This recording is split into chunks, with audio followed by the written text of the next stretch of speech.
ఈ రోజే చైత్ర శుద్ధ ద్వాదశి, శ్రీ వైష్ణవ కామదా ఏకాదశి.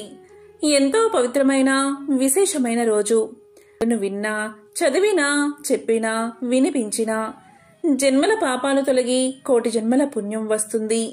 సకల శుభాలు కలుగుతాయి. మరి ఆ కథలేంటో ఇప్పుడు ఈ వీడియోలో తెలుసుకుందాం.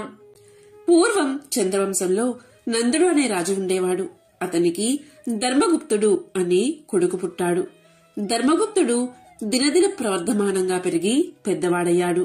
ఇక రాజు తన రాజ్యాన్ని అంతా ధర్మగుప్తుడికి అప్పగించి అడవికి వెళ్లిపోయాడు. ధర్మగుప్తుడు రాజ్యాన్ని చక్కగా పరిపాలిస్తున్నాడు. ప్రజలలో మంచి పేరును సంపాదించాడు. ఒకరోజు ధర్మగుప్తుడు సొంత పని మీద పరివారం లేకుండా అడవికి వెళ్లాడు. చాలా చీకటి పడింది.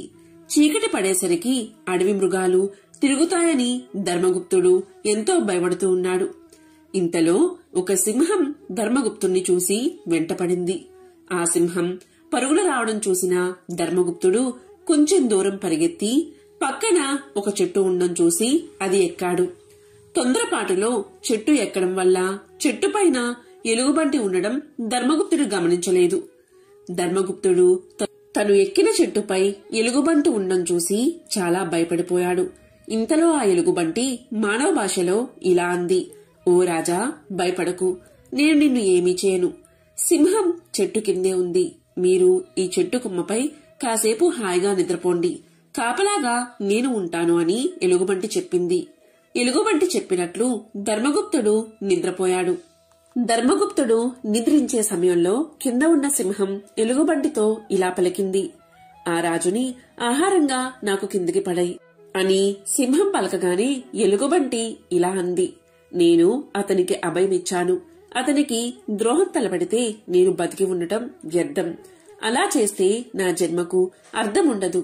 అలా చేస్తే కలిగే పాపం జన్మజన్మలు నన్ను వెంటాడుతుంది. అలా చేయడం కుదరదు అని పలికింది. అంతలో రాజు నిద్ర నుండి మేల్కొన్నాడు. ఆ తరువాత ఎలుగుబంటి: రాజా, నేను కూడా కాసేపు నిద్రపోతాను.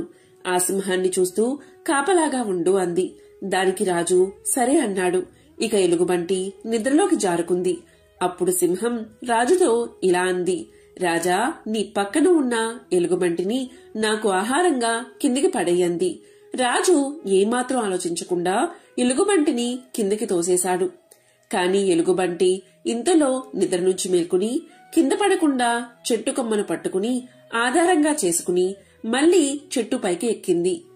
చెట్టుపైకి వచ్చిన తర్వాత ఎలుగుబంటి రాజుతో ఇలా అంది: రాజా, నీవు కృతజ్ఞుడువు.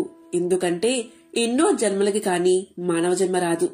అలాంటి మానవ జన్మలో మంచి పనులు చేయకపోతే అలాంటి వారు కుంభీపాక రౌరవాది నరకాలు అనుభవిస్తారు. నీవు ఇలాంటి పాపం చేశావు కాబట్టి నీకు మతి భ్రమించి పిచ్చివాడైపోతావు అని శపించింది. వారిద్దరి మాటలకు విసుగు చెంది సింహం అక్కడి నుండి వెళ్లిపోయింది. ఇక ఆ రాజు అడవిలో పిచ్చివాడి వలె తిరుగుతూ ఉన్నాడు. ఇంతలో అడవిలో తపస్సు చేసుకుంటున్న నందమహారాజుకు కొడుకైన ధర్మగుప్తుడు కనిపిస్తాడు. కొడుకు పరిస్థితి చూసి ఎంతో బాధపడి జైమిని మహర్షి దగ్గరకు తీసుకుపోతాడు నందమహారాజు. మహర్షి జరిగిందంతా తన దివ్య దృష్టితో తెలుసుకుని, నీ కుమారుడు మహాపాపం చేశాడు. ఆ పాపం ఇలా నీ కొడుకును పిచ్చివాడిగా చేసింది అంటాడు. వెంటనే నందుడు దీనికి పరిష్కారం చెప్పమని ఆ మహర్షిని వేడుకుంటాడు. దానికి జైమిని మహర్షి ఇలా అంటాడు: ఇక్కడకు దగ్గరలో స్వామి పుష్కరిణి తీర్థముంది. అక్కడకు నీ కుమారుణ్ణి తీసుకువెళ్లి ఆ తీర్థాన్ని తాగించు. అతని పాపాలన్నీ పోయి తిరిగి మంచివాడు అవుతాడు అని చెప్తాడు. దాంతో నందుడు ఆ విధంగా స్వామి పుష్కరిణి తీర్థం దగ్గరకు తీసుకువెళ్లి ఆ నీటిని తాగిస్తాడు. దానితో అతని పాపాలన్నీ పోయి దివ్య తేజస్సుతో వెలిగిపోతాడు. తిరిగి తన రాజ్యం చేరుకుని సుఖంగా పరిపాలిస్తాడు ధర్మగుప్తుడు. ఆ స్వామి పుష్కరిణి తీర్థం నేడు తిరుమలలో ఉన్న కలియుగ ప్రత్యక్ష దైవమైన శ్రీ వెంకటేశ్వర స్వామివారి శ్రీ స్వామి పుష్కరిణి తీర్థం. అందులోని నీరు సమస్త పాపాలను పోగొడుతుంది. బ్రహ్మహత్యా దోషం వల్ల కలిగిన పాపమైన ఈ తీర్థం పోగొడుతుందని స్కంద పురాణంలో వివరించడం జరిగింది. కృష్ణుడి రెండో భార్య సత్యభామ చాలా గర్విష్టి. అందరికంటే తానే అందమైన దాన్నని ఇంకా ధనవంతురాలని అనుకుంటూ ఉండేది. ఎందుకు అంటే ఆమె తండ్రి అత్యంత ధనవంతుడు. అందువల్ల ఆమె దగ్గర కావలసినంత ధనము, అన్ని రకాల రత్నాభరణాలు ఉన్నాయి. అహంకారం ఆమెకున్న సమస్యల్లో ఒకటి. ఒకసారి శ్రీకృష్ణుడి పుట్టినరోజున ఆమె తాను కృష్ణుణ్ణి ఎంతగా ప్రేమిస్తుందో అందరికీ ప్రదర్శించాలనుకుంది. అందుకు కృష్ణుడి బరువుకు సమానమైన బంగారాన్ని పట్టణ వాసులందరికీ పంచిపెట్టాలి అనుకుంది. దీన్నే తులాభారము అంటారు. సాధారణంగా ఇది ఆలయాల్లో జరుగుతుంది. తూనిక త్రాసులో తమ బరువుతో సమానమైన వెన్న, నెయ్యి లేదా బియ్యాన్ని తూచి వాటిని ఊరు ప్రజలకి పంచిపెడతారు. బియ్యము, పప్పు, ఉప్పు, బంగారం ఇలా ఏదైనా మీరు ఇవ్వగలిగిన వాటిని ఇవ్వవచ్చు. ఇది ఒక సాంప్రదాయం. సత్యభామ తులాభారం సిద్ధం చేసింది. అందరూ చాలా మెచ్చుకున్నారు. కాని కృష్ణుడికి మాత్రం ఇదంతా నచ్చలేదు. శ్రీకృష్ణుడు వెళ్లి తాసులో కూర్చున్నాడు. ఆవిడకి కృష్ణుడి బరువెంతో సుమారుగా తెలుసు కనుక అంతకు సరితూగే బంగారాన్ని సిద్ధం చేసి ఉంచింది. కాని ఆ బంగారాన్ని తాసులో ఉంచినప్పుడు అది కొంచెం కూడా కదలనేలేదు. కృష్ణుడు చిన్న పిల్లవాడిగా ఉన్నప్పుడు ఇలాంటిదే ఒకటి జరిగింది. ఒక రాక్షసి వచ్చి తనని ఎత్తుకుపోవాలని చూసింది. అప్పుడు కృష్ణుడు చాలా చాలా బరువెక్కిపోవడం వల్ల కృష్ణుణ్ణి ఎత్తే ప్రయత్నంలో ఆ రాక్షసి కృష్ణుణ్ణి ఎత్తలేక మీద వేసుకుని తానే కింద పడిపోయి నలిగి చనిపోయింది.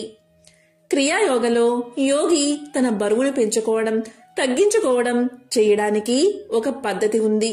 ఈ విధంగానే కృష్ణుడు తన బరువును పెంచుకుని తులాభారంలో కూర్చున్నాడు.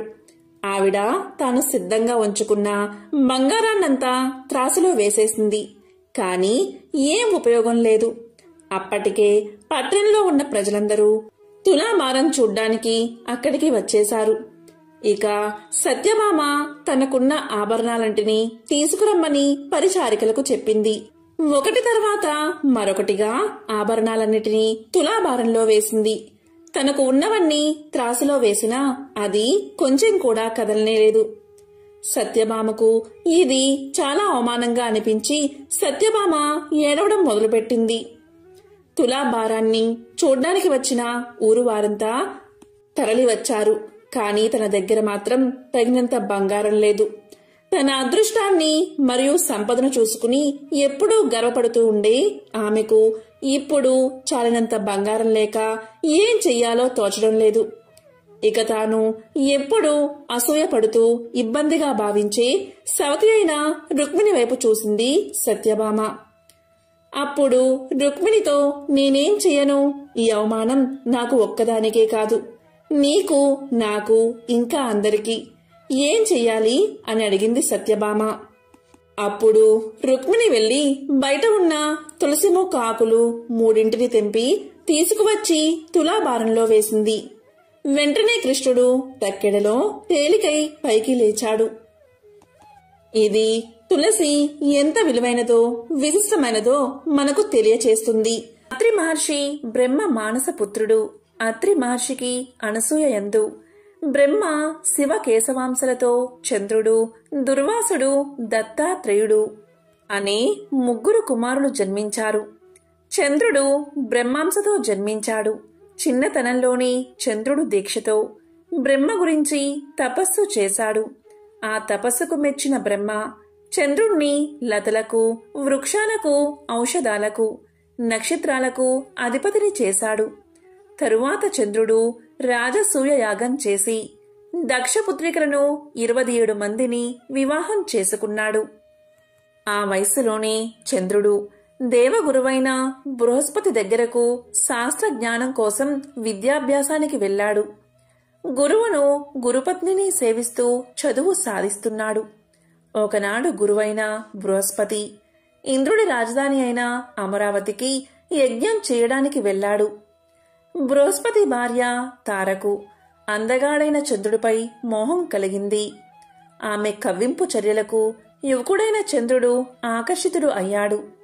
గురుపత్ని అని కూడా మరచిపోయి తార విలాసాలకు లొంగిపోయి ఆమెను ప్రియురాలుగా చేసుకున్నాడు.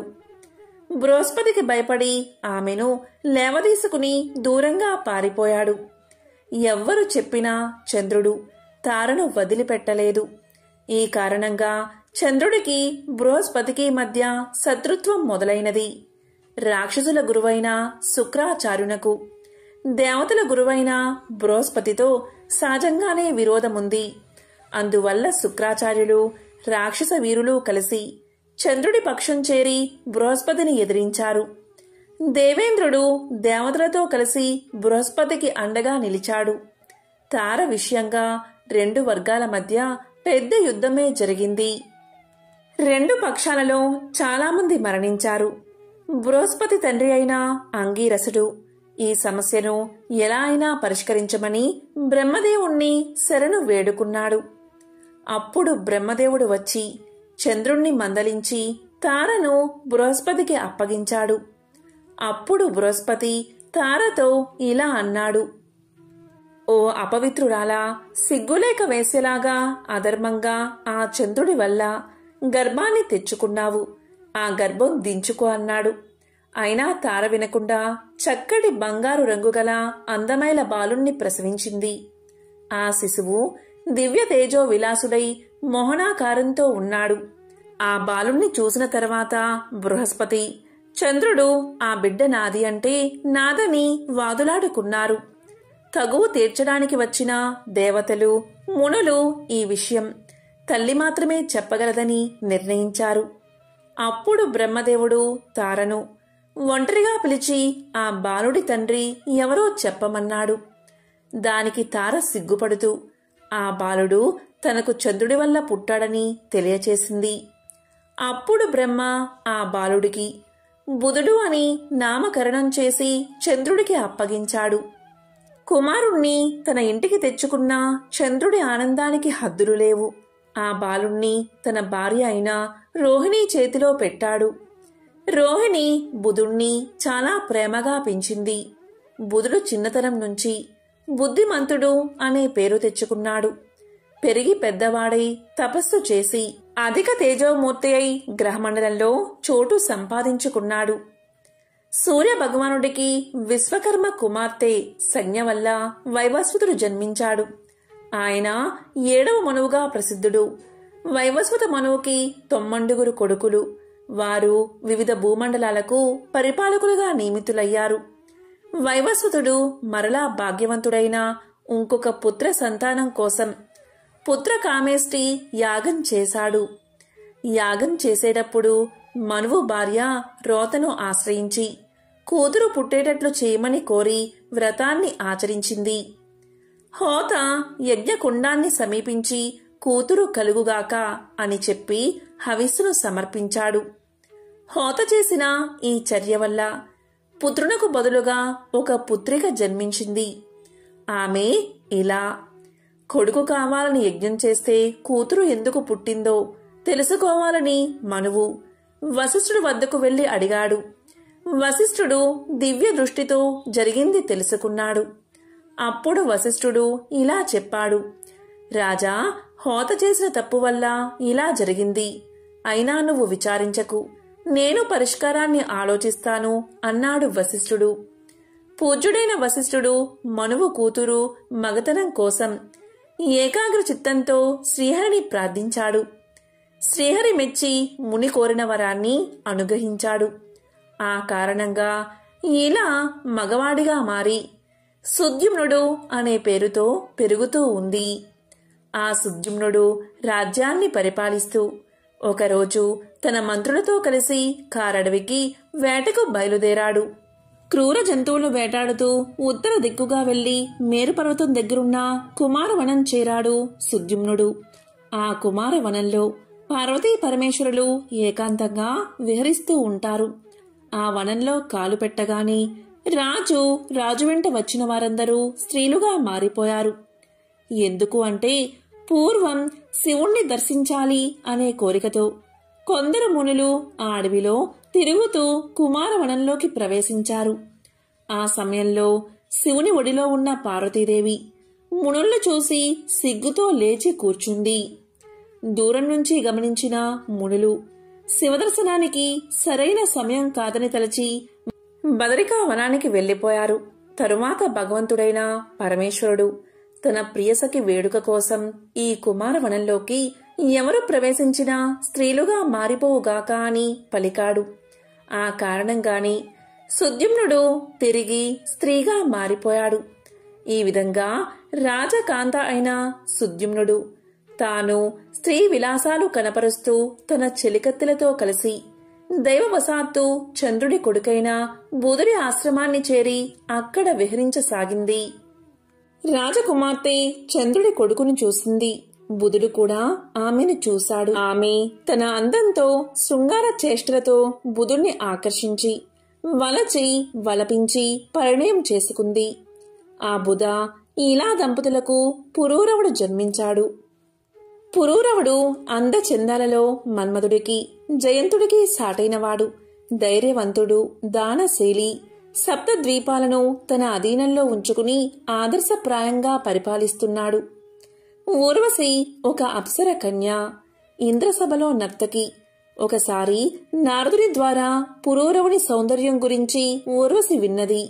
కొన్నాళ్ల తర్వాత ఊర్వశి శాపవశాత్తు భూలోకానికి రావాల్సి వచ్చింది. పురూరవుడు ఉద్యానవనంలో విహరిస్తూ ఒకచోట సేద తీర్చుకుంటున్నాడు. ఆ సమయంలో ఊర్వశి చెలికత్తెలతో అక్కడికి వచ్చి పురూరవుణ్ణి చూసింది. అతని అందానికి ముగ్ధురాలై తన్ని తాను మైమరిచి అలా చూస్తూ ఉండిపోయింది.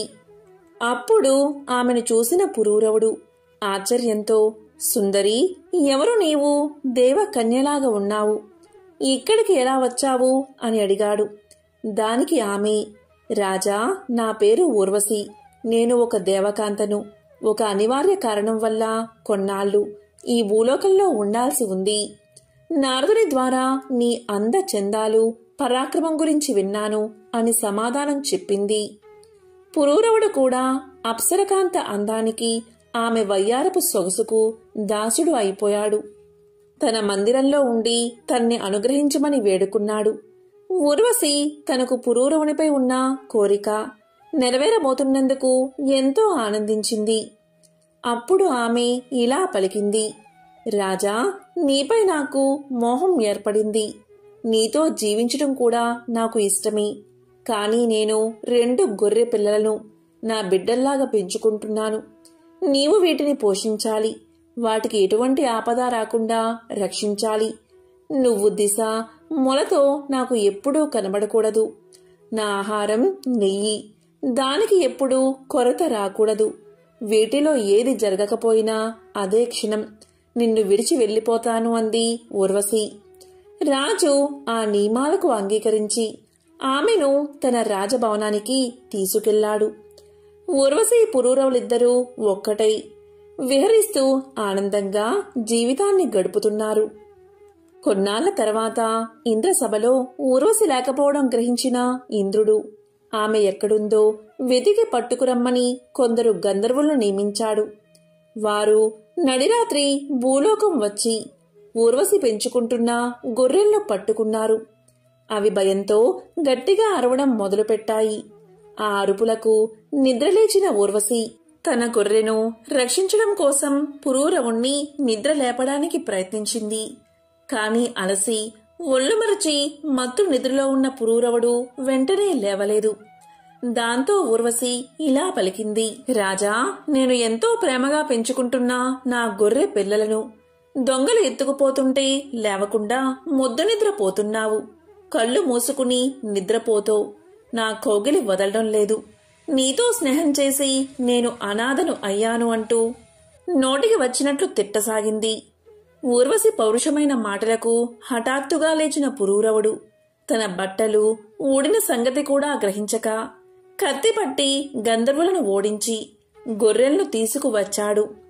అప్పుడు ఊర్వశి దిశమలతో ఉన్న పురూరవుణ్ణి చూసి ఇలా పలికింది, రాజా, నువ్వు నా నిబంధనలు పాటించకుండా దిశమలతో కనబడ్డావు. తక్షణం నిన్ను వదిలి వెళ్తున్నాను అని చెప్పి స్వర్గానికి తిరిగి వెళ్లిపోయింది. ఊర్వశి కనిపించకపోవడంతో పురూరవుడు రాజ్యపాలన వదిలిపెట్టి పిచ్చివాడిలాగా తిరగడం మొదలుపెట్టాడు. తిరుగుతూ చివరకు కురుక్షేత్రాన్ని చేరుకున్నాడు.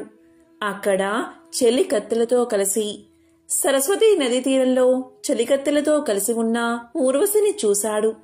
వెంటనే ఆమెను గట్టిగా కౌగలించుకుని, నన్ను మరచి ఎక్కడికి వెళ్లిపోయావు అంటూ విలపించసాగాడు. అతని దుస్థితి చూసి జాలిపడిన ఊర్వశి ఆ రాత్రి పురూరవుడితో గడిపింది. మరునాడు ఉదయం నిద్ర లేచాక రాజుతో ఇలా పలికింది, నీ అనురాగ ఫలితంగా నేను గర్భవతిని అయ్యాను. నువ్వు మహారాజువి, రాజ్యపాలన నీ ధర్మం. సంవత్సరం తర్వాత నేను వచ్చి నీ బిడ్డను నీకు తెచ్చి ఇస్తాను. గంధర్వులను ప్రార్థించు, వారు నిన్ను కరుణిస్తారు అని నచ్చ చెప్పి వెళ్లిపోయింది ఊర్వశి. దీంతో రాజు సంతృప్తిగా రాజధానికి వెళ్లిపోయాడు. పురూరవుడు గంధర్వులను మనస్ఫూర్తిగా ప్రార్థించాడు. ఇక సంవత్సరం కాగానే ఊర్వశికి ఒక పుత్రుడు జన్మించాడు. గంధర్వులు పురూరవుని వద్దకు వచ్చి తనను ఊర్వశిని విడదీసినందుకు క్షమించమని కోరారు. ప్రతిఫలంగా వారు ఒక అగ్ని కుండకును ఇచ్చి యజ్ఞం చెయ్యమన్నారు. యజ్ఞఫలంగా ఊర్వశితో పాటు తన కుమారుడు లభిస్తారని దీవించారు. పురూరవుడు ఆ విధంగానే చేశాడు. వేదోక్తంగా యజ్ఞం నిర్వర్తించాడు. దాని ఫలితంగా ఊర్వశిని తన కుమారుణ్ణి పొందాడు. ఊర్వశితో అన్ని లోకాల్లో విహరిస్తూ ప్రజారంజకంగా రాజ్యపాలన సాగించాడు. ఊర్వశి ద్వారా ఇంకొక 5 కుమారులను పొందాడు. పురూరవుని కుమారులు ఆయువు, ధీమంతుడు, అమానసుడు, విశ్వావసుడు, శతాయువు, చిరాయు ద్వారా చంద్రవంశం వృద్ధి చెందింది. ఇదే బుధుడి పుట్టుక. అలాగే బుధుడి వంశానికి అంటే చంద్రవంశానికి సంబంధించిన విశేషమైన కథ. కలియుగం ఎలా ఉంటుందో తెలిపే ఈ పవిత్ర కథను వింటే చాలు, జన్మల పాపాలు తొలగి కోటి జన్మల పుణ్యం వస్తుంది. పట్టిందల్లా బంగారమే అవుతుంది. పాండవులు రాజ్యాన్ని పరిపాలిస్తున్న సమయం. రాబోయే కలియుగం ఎలా ఉండబోతుందో, ఆ కలియుగంలో మానవులు ఎలా ప్రవర్తిస్తారో అనే విషయం తెలుసుకోవాలని కోరిక పాండవులకు కలిగింది. అప్పుడు పాండవులంతా కలిసి శ్రీకృష్ణుడి దగ్గరకు వెళ్లి వారి మనసులో ఉన్న కోరికను తెలియచేశారు. అప్పుడు శ్రీకృష్ణుడు పాండవులతో ఇలా అన్నాడు, నేను 5 బాణాలను అడవిలోకి వేస్తున్నాను. మీరందరూ అడవిలో ఒక్కొక్కరు ఒక్కో వైపు వెళ్లి 5 బాణాలు వెతికి తీసుకురండి. మీకు బాణం దగ్గర ఏదైనా కనబడితే వచ్చిన తర్వాత నాతో చెప్పండి. అప్పుడు నేను మీరు అడిగిన దానికి సమాధానం చెప్తాను అన్నాడు. అప్పుడు పాండవులంతా కూడా శ్రీకృష్ణుడికి నమస్కారం చేసి బాణాలు వెతుకుతూ అడవిలోకి బయలుదేరారు. ఆ 5 ఒక్కొక్కరు ఒక్కో దిశగా వెళ్లారు. మొదటగా ధర్మరాజుకు బాణం దొరుకుతుంది. ఆ బాణం దగ్గర ఒక ఆశ్చర్యకరమైన సంఘటన అతను చూస్తాడు. అతనికి ఒక ఏనుగు కనబడుతుంది. దానికి విచిత్రంగా 2 తొండాలు ఉంటాయి. దాన్ని చూసిన ధర్మరాజు ఎంతో ఆశ్చర్యపోతాడు. బాణం తీసుకుని తిరిగి కృష్ణుడి దగ్గరకు బయలుదేరతాడు. అర్జునుడికి కూడా బాణం దొరికింది. కాని ఇంతలోనే ఒక మధురగానం వినిపించి అటు తిరిగాడు అర్జునుడు. అప్పుడు అతనికి కూడా ఒక ఆశ్చర్యకరమైన మధుర సంఘటన కనిపించింది. ఒక కోయిల మధురంగా పాడుతూ ఉంది. దాని రెక్కలపై వేదం అని రాసి ఉంది. ఆ కోయిల బతికి ఉన్న ఒక కుందేలును పొడుచుకుని తింటుంది. అది చూసి అర్జునుడు నివ్వెరపోయాడు. బాణం తీసుకుని తిరిగి కృష్ణుడి దగ్గరకు బయలుదేరాడు. ఇక భీముడికి కూడా బాణం దొరికిన చోట ఒక ఆశ్చర్యకరమైన సంఘటన కనబడింది. అది ఏంటి అంటే నిండుగా నీళ్లు ఉన్న 7 బావులు కనిపించాయి. ఆ బావుల మధ్య ఒక ఎండిపోయిన బావి కూడా కనిపించింది. నిండుగా నీళ్లు ఉన్న 7 బావుల మధ్యలో ఉన్న ఆ బావిలో నీళ్ళెందుకు లేవు, ఎందుకు పడలేదు అని ఆశ్చర్యపోయాడు భీముడు. వెంటనే బాణం తీసుకుని తిరిగి శ్రీకృష్ణుడి దగ్గరకు బయలుదేరాడు. మరోవైపున నకులుడికి కూడా బాణం దొరికిన చోట ఒక వింత సంఘటన కనబడింది.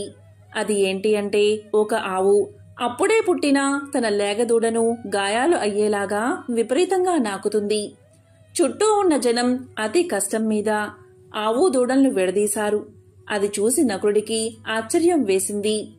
నకులుడు కూడా బాణాన్ని తీసుకుని శ్రీకృష్ణుడి దగ్గరకు బయలుదేరాడు. ఇక సహదేవునికి బాణం దొరికిన చోట ఒక సంఘటన కనిపించింది. అదేంటి అంటే, ఒక పర్వతం పైనుంచి ఒక పెద్ద బండరాయి దొర్లుతూ వస్తూ దారిలో ఉన్న చెట్లు అన్నిటినీ పడేస్తుంది. పెద్ద పెద్ద వృక్షాలు కూడా దాన్ని వేగాన్ని ఆపలేకపోయాయి. కాని ఆ రాయి దొర్లుతూ వచ్చి ఒక చిన్న మొక్క దగ్గర ఆగిపోయింది. అది చూసిన సహదేవుడికి ఏమీ అర్థం కాలేదు. బాణాన్ని తీసుకుని కృష్ణుడి దగ్గరకు బయలుదేరాడు. తరువాత పాండవులందరూ ఒక దగ్గర చేరి తాము చూసిన విషయాలను శ్రీకృష్ణుడికి చెప్తామని అతని దగ్గరకు బయలుదేరారు. పాండవులందరూ కలిసి శ్రీకృష్ణుడి దగ్గరకు చేరి అతనికి నమస్కారం చేశారు. అప్పుడు కృష్ణుడు పాండవులతో, మీరు చూసిన విషయాలు ఏంటో చెప్పండి అన్నాడు. అప్పుడు మొదటిగా ధర్మరాజు ఇలా చెప్పాడు. కృష్ణ, నేను బాణం దగ్గర మొట్టమొదటిసారిగా 2 తొండాలు కలిగిన ఏనుగుని చూశాను. దాన్ని చూసిన వెంటనే నాకు చాలా ఆశ్చర్యం కలిగింది. ఎందుకు ఏనుగుకు 2 తొండాలు ఉన్నాయి అని అడిగాడు. ఇలాంటి వింతను నేను ఎప్పుడూ చూడలేదు కృష్ణ, దాని గురించి వివరించి చెప్పు అని అడిగాడు. దానికి కృష్ణుడు ధర్మరాజుతో ఇలా చెప్పాడు. ఓ ధర్మరాజా, నీకు కనిపించిన ఈ దృశ్యానికి కలియుగానికి సంబంధముంది. కలియుగంలో మానవులు 2 ముఖాలు ఉన్నట్లుగా ప్రవర్తిస్తారు. వారు పైకి ఒకటి చెప్తారు, మరొకటి చేస్తారు. వారు బయటకు ఒక విధంగా చెప్పి లోపల మనసులో మాత్రం వేరే విధంగా ఆలోచిస్తారు. కలియుగంలో వీరి రాజ్యమే నడుస్తుంది. మనిషి ఒక్కడే అయినా ఆలోచన మాత్రం 2 రకాలుగా చేస్తాడు. వీరితో చాలా జాగ్రత్తగా ఉండాలని చెబుతాడు. తరువాత అర్జునుడు ఇలా అడుగుతాడు. శ్రీకృష్ణ, నేను చూసింది ఇంకా ఆశ్చర్యంగా ఉంది. నేను బాణం తీసుకునే ప్రదేశంలో ఒక కోకిల, రెక్క మీద వేదం అని రాసి ఉంది. ఆ కోయిల మధురమైన గానం చేస్తూ జీవించి ఉన్న కుందేలను పొడుచుకుని తింటూ కనిపించింది. సాక్షాత్తు సరస్వతీదేవినే మరిపించే ఆ కోయిల ఇంత వికృతి చేష్టలు ఎలా చేయగలుగుతుంది అంటూ తనకు కలిగిన సందేహాన్ని కృష్ణుడి దగ్గర వ్యక్తం చేశాడు అర్జునుడు. అప్పుడు కృష్ణుడు ఈ విధంగా సమాధానం చెప్పాడు. అర్జున, కలియుగంలో సరస్వతీదేవిని మెప్పించి విద్యావంతులు అయిన విద్వాంసులు, తెలివైన వారు తమ జ్ఞానాన్ని సక్రమంగా వినియోగం చేయకుండా అమాయకం ప్రజలను, చదువురాని పేదవారిని మాయమాటలు చెబుతూ దోచుకుంటారు అని ఆ పక్షిలాగా వాళ్లను పీక్కు తింటారు. కోయిల్లాగా తీయని మాటలు చెబుతూ వారిని వేధిస్తారు అని శ్రీకృష్ణుడు సమాధానం చెప్పాడు. ఆ తరువాత భీముడు ఇలా పలికాడు. కృష్ణ, నేను వెళ్లిన చోట 7 బావులు కనిపించాయి. ఆ 7 బావుల్లో 6 నిండుగా నీరు ఉంది. కాని మధ్యలో ఉన్న ఒక బావిలో ఒక చుక్క కూడా నీరు లేదు. ఒకే నేలపై ఉన్న ఈ 7 బావుల్లో ఇదేం తేడా అంటూ భీముడు తన సందేహాన్ని శ్రీకృష్ణుడికి చెప్పాడు. భీముడి ప్రశ్నకు సమాధానంగా శ్రీకృష్ణుడు ఇలా అన్నాడు. భీమా, కలియుగంలో ఉన్నవాడు మరింత ధనవంతుడు అవుతాడు. పేదవాడు మరింత నిరుపేదగా మారిపోయి కటిక దరిద్రాన్ని అనుభవిస్తాడు. ధనవంతుల మధ్యలో ఉన్నా కూడా పేదవాడు ఎన్నడూ ఎప్పుడూ పేదవాడిగానే ఉంటాడు. దానికి సంకేతమే ఈ బావులు అని శ్రీకృష్ణుడు సమాధానం చెప్పాడు. ఆ తరువాత నకులుడు కృష్ణుణ్ణి ఇలా అడుగుతాడు. కృష్ణ, నాకు బాణం దొరికిన చోట ఒక ఆవు దూడపై అతి ప్రేమ చూపిస్తూ నాలుకతో నాకుతుంది.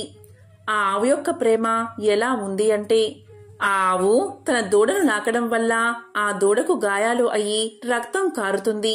ఏంటి ఈ విపరీతమైన ప్రేమ అని అడగ్గా కృష్ణుడు ఇలా చెప్పాడు. కలియుగంలోని తల్లిదండ్రులకు పిల్లల మీద అధిక ప్రేమ ఎక్కువ. ఆ పిల్లలు ఆ అధిక ప్రేమ వల్ల సోమరులుగా తయారవుతారు. వాళ్ళు చూపించే అతి ప్రేమ వల్ల పిల్లల యొక్క అభివృద్ధి ఆగిపోయి సోమరులుగా తయారై భూమికి భారంగా మారతారు. జీవితంలో బాధ్యతల గురించి తెలుసుకోకముందే వారికి చిన్న వయసులోనే పెళ్లి చేస్తారు. ఈ కలియుగంలో కొడుకుపై తల్లిదండ్రులకు ఎలాంటి హక్కులు ఉండవు. కేవలం భార్యకు మాత్రమే పూర్తి హక్కులు ఉంటాయి.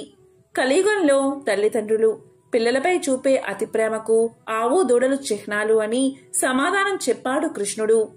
ఇక చివరివాడైన సహదేవుడు కృష్ణుణ్ణి ఇలా అడుగుతాడు. కృష్ణ, నాకు బాణం దొరికిన చోట ఒక పెద్ద పర్వతం నుండి ఒక భారీ బండరాయి దొర్లుకుంటూ కింద పడ్డం కనిపించింది.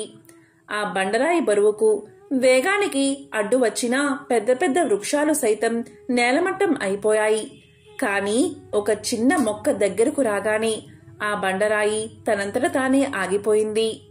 అది చూసిన నేను ఆశ్చర్యానికి లోనయ్యాను. పెద్ద పెద్ద వృక్షాలకు ఆపడం సాధ్యం కాని పని ఒక చిన్న మొక్క ఎలా చేసింది అని అడుగుతాడు.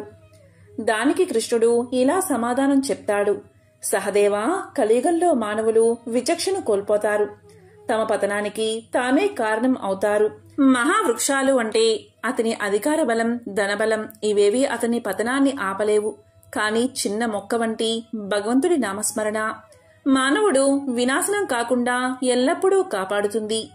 దీనికి సంకేతమే నువ్వు చూసిన దృశ్యం అని వివరిస్తాడు. కలియుగంలో ఎవరైతే అధర్మాన్ని పాటిస్తారో వారు జాలి దయ లేకుండా అమాయకులను పీడించుకుంటూ తింటూ వాళ్ళు మాత్రమే సుఖంగా ఉంటారు. భగవంతుడిని నమ్మేవారి సంఖ్య గణనీయంగా తగ్గిపోతుంది. నాస్తికులు పుట్టగొడుగుల్లాగా పెరిగిపోతూ ఉంటారు. మనిషి ఆయుర్దాయం అనేది 60 సంవత్సరాలకు పడిపోతుంది. 8 సంవత్సరాల వయసులోనే ఆడవారు పిల్లలకు జన్మనిస్తారు అంటూ కలియుగంలో జరగబోయే సత్యాలను పాండవులకు వివరిస్తాడు శ్రీకృష్ణుడు. మహాభారతంలో శ్రీకృష్ణుడు చెప్పిన ఈ విషయాలు కలియుగంలో మనం చూస్తూనే ఉన్నాం. అందుకే మహాభారతాన్ని పంచమ వేదంగా చెప్తారు. మహాభారతంలో ఎన్నో జీవిత సత్యాలను తెలియచేసే విషయాలు కూడా ఉన్నాయి. పూర్వం మహాభారత అరణ్య పర్వంలో పాండవులు అరణ్యవాసుల్లో ఉన్నప్పుడు ఒక బ్రాహ్మణుడు పాండవుల వద్దకు వచ్చి ఇలా పలికాడు. చాలా కంగారు పడుతూ వచ్చి తాను అగ్నిని మదించే అరణి ఒక చెట్టు కొమ్మలో దాచరని, అప్పుడే వచ్చిన ఒక దుప్పి ఆ కొమ్మను రాజుకోనందున అరణి దాని కొమ్ముల్లో చిక్కుకుందని, ఆ తరువాత దుప్పి పారిపోతే దానితో పాటే తన అరణి కూడా దాని కొమ్ముల్లో చిక్కుకుపోవడం వల్ల దానితో పాటే పోయిందని, అది ఒక అరణ్యంలోకి ప్రవేశించి తనకు కనిపించకుండా పోయిందని, ఆ అరణి లేకపోతే తాను నిత్యమూ చేసే అగ్నిహోత్రాది కార్యాలను చెయ్యలేనని, కనుక తనకు తన అరణిని వెతికి తెచ్చి ఇప్పించాలని ప్రార్థించాడు బ్రాహ్మణుడు. ఇక ధర్మరాజు తన తమ్ములతో కలిసి వాడి బాణాలు సంధిస్తూ బ్రాహ్మణుడు చెప్పిన దిక్కువైపు దుప్పిని వెతకడానికి బయలుదేరాడు. ఎన్ని బాణాలు వారు వేసినా ఒక్కటి దానికి తగిలిన జాడ కనిపించలేదు. అది అదృశ్యమైందని వారు భావించారు. తమ ప్రయత్నం విఫలమైందని బాధపడుతూ అలసట చెందడం వల్ల ఒక మర్రి చెట్టు నీడలో విశ్రమించారు. అప్పుడు నకులుడు ధర్మరాజుతో ఇలా పలికాడు.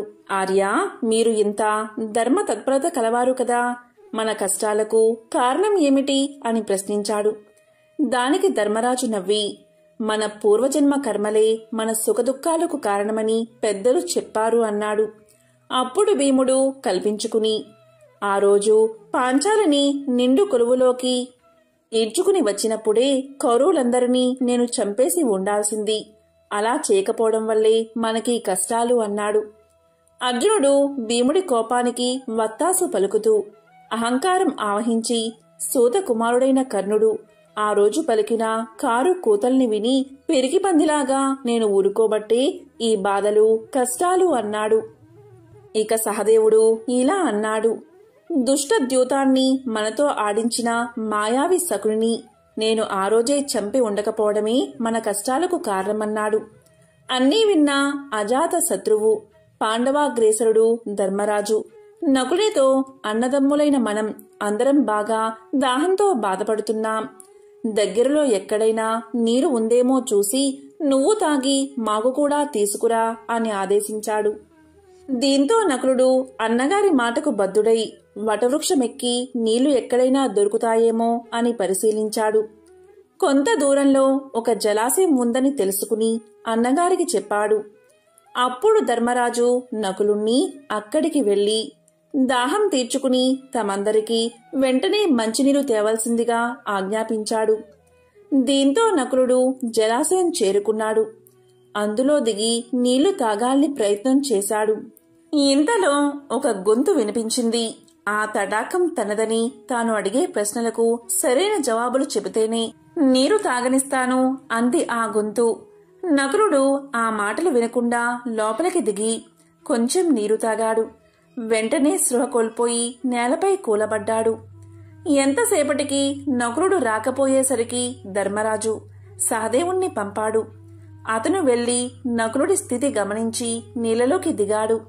అప్పుడు మళ్ళీ ఒక అశరీర భూతం గొంతు, ఈ తటాకం నాది, నేనడిగిన ప్రశ్నలకు సరైన జవాబు చెబితేనే నీళ్లు తాగనిస్తాను అని వినిపించింది. కాని అహంకారం, ఆవేశం ఉన్న సహదేవుడు ఆ మాటలు లక్ష్యపెట్టక లోపలికి దిగి దాహం తాగి మూర్ఛపోయాడు. ఆ తరువాత అర్జున, భీములు కూడా వచ్చి అలాగే మూర్ఛపోయారు. చివరికి ధర్మరాజే బయలుదేరి వచ్చాడు. ఆ కొలను దగ్గర మూర్ఛపడి ఉన్న సోదరుల్ని చూశాడు. ఇతరులు ఎవ్వరూ వచ్చిన జాడలేదని గ్రహించాడు. ఇది దుర్యోధన మాయేమోని అనుకున్నాడు. సోదరుల ముఖాల్లో చైతన్యం తగ్గలేదు, చేతులు కాళ్లల్లో శోభ తగ్గలేదు అని గమనించాడు. ఇంకా వెంటాడుతుందని విచారించాడు. తాను వీళ్లను వదిలి వెళ్లితే తల్లి కుంతీదేవికి ఏమని సమాధానం చెప్పుకోవాలా అని సందేహించాడు. దాహం విపరీతంగా ఉంది. దాంతో కొలంలోకి దిగాడు ధర్మరాజు. అప్పుడు అశరీర భూతం ఇదివరకలాగే హెచ్చరించి తన ప్రశ్నకు సరైన సమాధానాలు చెబితేనే ఉదక ప్రాప్తం అంది. అది తన కొలను అని, తాను ఒక కొంగ అని చెప్పాడు. ఇక ధర్మరాజు వినయంతో, మీరెవరో మహాపరాక్రమవంతులై ఉండాలి, లేకపోతే కుల పర్వతాలని ఢీకొన్నే నా సోదరులు ఇలా మూర్ఛపోరు. మీరెవరో, మీ కోరిక ఏమిటో నాకు సరిగ్గా చెప్పండి అన్నాడు. దానికి ఆ అదృశ్య గొంతు, ధర్మరాజా, నేను ఒక యక్షుడిని, నా వల్లే నీ సోదరులకు ఈ గతి పట్టింది అని చెప్పిన వెంటనే అక్కడ ప్రత్యక్షమయ్యాడు. అతను ఆజానుబాహుడు. అతని గర్జనకు అడవిలోని ప్రాణాలు వణికిపోయాయి. పరమ భయంకరంగా ఉన్నాడు. కాని ప్రశాంత గంభీర స్వరంతో ఇలా అన్నాడు, యుధిష్ఠిరా, నా అనుమతి లేకుండా నీ తమ్ముళ్ళు నీరు తాగి ఇలా అయిపోయారు. నువ్వు వివేకవంతుడివి కనుక దుస్సాహసం చెయ్యలేదు. నా అనుమతి కోసం ఎదురు చూస్తున్నావు. నా ప్రశ్నలకు తగిన సమాధానాలు చెప్పి అప్పుడు నీళ్లు తాగు అన్నాడు యక్షుడు. సరే అని ప్రశ్నలు వెయ్యవలసిందిగా ధర్మరాజు యక్షుణ్ణి కోరాడు. ఇప్పుడు ప్రశ్నలు, వాటికి ధర్మరాజు సమాధానాలు తెలుసుకుందాం. సూర్యుణ్ణి ఉదయింపచేసేవారు ఎవరు అని యక్షుడు అడగగా బ్రహ్మం అని ధర్మరాజు సమాధానం చెప్పాడు. సూర్యుని చుట్టూ తిరిగేవారెవరు అని యక్షుడు అడగగా దేవతలు అని సమాధానం చెప్పారు. మానవుడు దేనివల్ల మహత్తును పొందుతాడు అని యక్షుడు అడగగా తపస్సు అని ధర్మరాజు సమాధానం చెప్పాడు. ఆకాశం కంటే పొడవైంది ఏది అని యక్షుడు అడగగా తండ్రి అని సమాధానం చెప్పాడు ధర్మరాజు. భూమి కంటే భారమైంది ఏది అని యక్షుడు అడగగా జనని అని సమాధానం చెప్పాడు. గాలి కంటే వేగమైంది ఏది అని యక్షుడు అడగగా మనస్సు గాలి కంటే వేగమైందని ధర్మరాజు సమాధానం చెప్పాడు. మానవుడికి సజ్జనత్వం ఎలా వస్తుంది అని యక్షుడు అడగగా ధర్మరాజు ఇలా సమాధానం చెప్పాడు. ఇతరులు తన పట్ల ఏ పని చేస్తే, ఏ మాట మాట్లాడితే తన మనస్సుకు బాధ కలుగుతుందో తాను ఇతరుల పట్ల ఆ మాటలు మాట్లాడకుండా ఎవడు ఉంటాడో అట్టివాడికి సజ్జనత్వం వస్తుంది అని సమాధానం చెప్పాడు. నిద్రలో కూడా కన్ను మూయంది ఏది అని యక్షుడు అడగగా చేప అని ధర్మరాజు సమాధానం చెప్పాడు. జన్మించియు ప్రాణం లేనిది ఏది అని యక్షుడు అడగగా గుడ్డు అని సమాధానం చెప్పాడు ధర్మరాజు. రూపమున్న హృదయం లేనిది ఏది అని యక్షుడు అడగగా రాయి అని సమాధానం చెప్పాడు ధర్మరాజు. ఎల్లప్పుడూ వేగం గలదేది అని యక్షుడు అడగగా నది అని సమాధానం చెప్పాడు. కీర్తికి ఆశ్రయం ఏది అని యక్షుడు అడగగా దానమని ధర్మరాజు సమాధానం చెప్పాడు. లాభాల్లో గొప్పది ఏది అని యక్షుడు అడగగా ఆరోగ్యమని సమాధానం చెప్పాడు. ఎల్లప్పుడూ తృప్తిగా పడి ఉండేది ఏది అని యక్షుడు అడగగా యాగకర్మ అని ధర్మరాజు సమాధానం చెప్పాడు. లోకాన్ని కప్పి ఉన్నది ఏది అని యక్షుడు అడగగా అజ్ఞానమని ధర్మరాజు సమాధానం చెప్పాడు.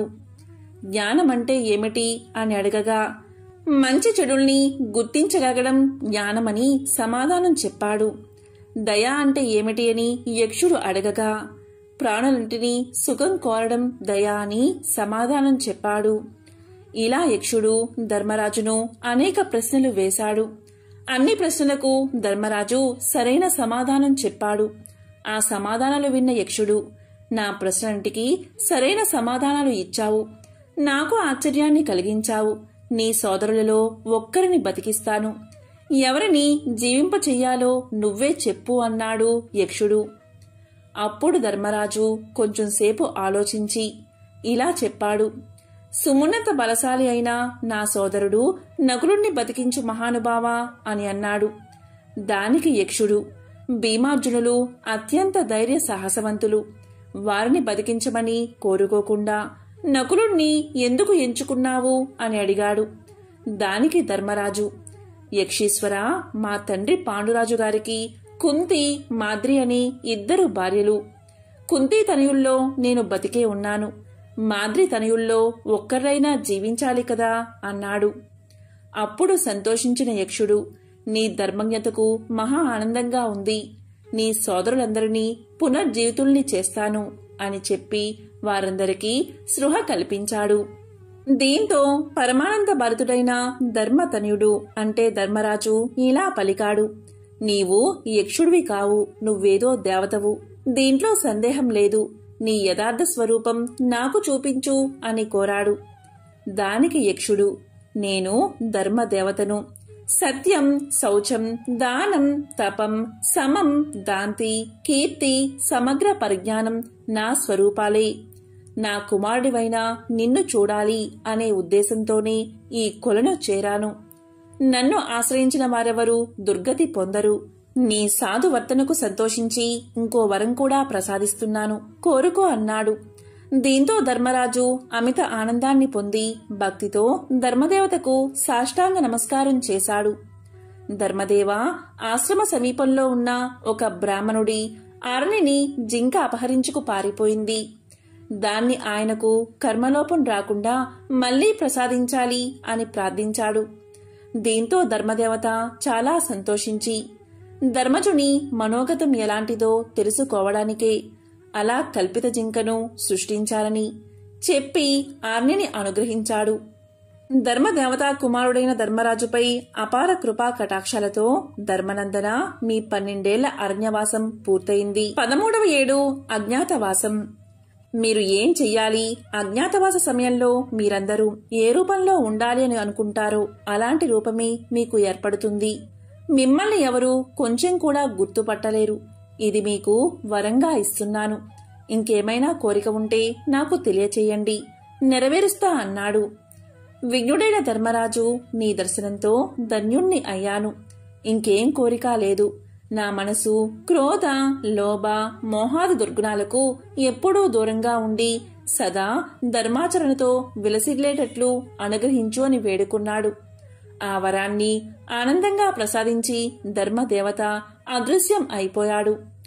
భీమార్జున, నకుల, సహదేవులు యథాస్థితికి వచ్చారు. అందరితో కలిసి ధర్మరాజు మళ్లీ ఆశ్రమానికి చేరుకున్నాడు. బ్రాహ్మణుడికి ఆరణిని అందజేసి ఆయన శుభాశిస్సులను పొంది ఆనందంగా సోదరులతో గడిపాడు.